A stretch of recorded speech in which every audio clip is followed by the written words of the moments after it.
And ladies, my name is Mark Harris, and I'm here to talk to you about sexual harassment and sexual assault prevention.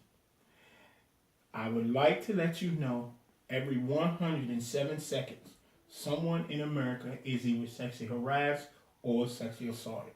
So, with that being said, I'm here to teach you about prevention. I've been doing this roughly for about 15 years now, and I'm the Garrison Sark Sharp for Fort Stewart and Hunter Army Airfield. All the information that I'm providing you today, for the most part, especially the definitions, you can reference Army Regulation AR 600-20. So the question, first and foremost, is what constitutes sexual harassment?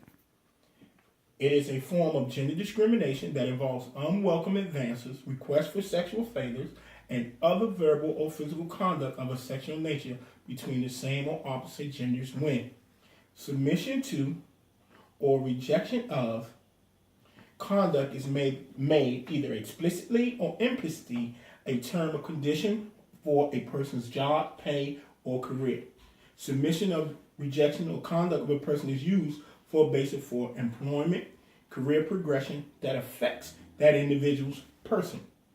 Now, such conduct has a effect of reasonably interfering with the individual's work performance or creates an intimidating, hostile, or offensive working environment. So let's take a look at the two types of sexual harassment. There are two types. First and foremost, the first type is called quid pro quo. That is a Latin term meaning this for that. The term refers to conditions placed on a person's career or terms of employment in return for favors. Kind of like the old system, you scratch my back, I scratch yours. So just keep that in mind. And then a second form of sexual harassment is a hostile working environment. And this occurs when soldiers or civilians are subjected to offensive, unwanted, unsolicited comments or behaviors of a sexual nature. These behaviors unreasonably interfere with your performance, whether regardless of the harasser's intent or whatever the case may be. It's not about that, and it's classified as being hostile. Now, hostile environment brings the topic of sex, gender differences into the workplace in any of one of them forms.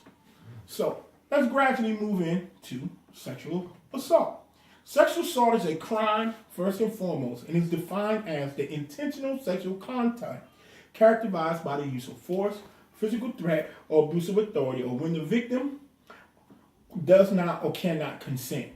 Sexual assault includes rape, non-consensual sodomy, or anal, and indecent assault, unwanted, inappropriate sexual contact or fondling, or the attempts thereof to commit these acts. Sexual assaults can occur without regard to spousal relationship, gender, or age of the victim. Consent will not be deemed or construed to mean the failure by the victim to offer physical resistance.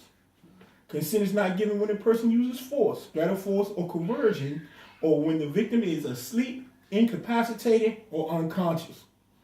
And one of the key cornerstones to help us in this fight to eradicate sexual harassment, which is a precursor to sexual assault, is bystander intervention.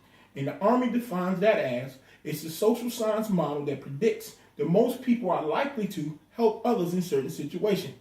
A bystander is anyone who observes an emergency or situation that looks like someone could use some help.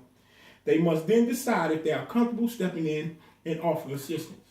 The Army's cornerstone is prevention, and we state there is no such thing as an innocent bystander when it pertains to eradicating sexual harassment, which is a precursor to sexual assault.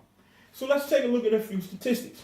22% of victims are younger than 12 when they were first raped, and 32% between the ages of 12 and 17. 25% of girls and 17% of boys are sexually abused before the age of 18. 70% of rape and sexual assault victims know their attacker prior to the assault. Of surveyed college women, about 90% of rape and sexual assault victims knew their attacker prior to the assault. So in other words, what that's telling me from a campus college perspective, that very well, it's not the outside individuals, it's also known as acquaintance rape, that they actually know their attacker. And I don't necessarily people would call or consider themselves a rapist, I think our most important thing that we need to focus on is trying to find some form of moral compass adjustment to understand that what we're doing really is hurting people.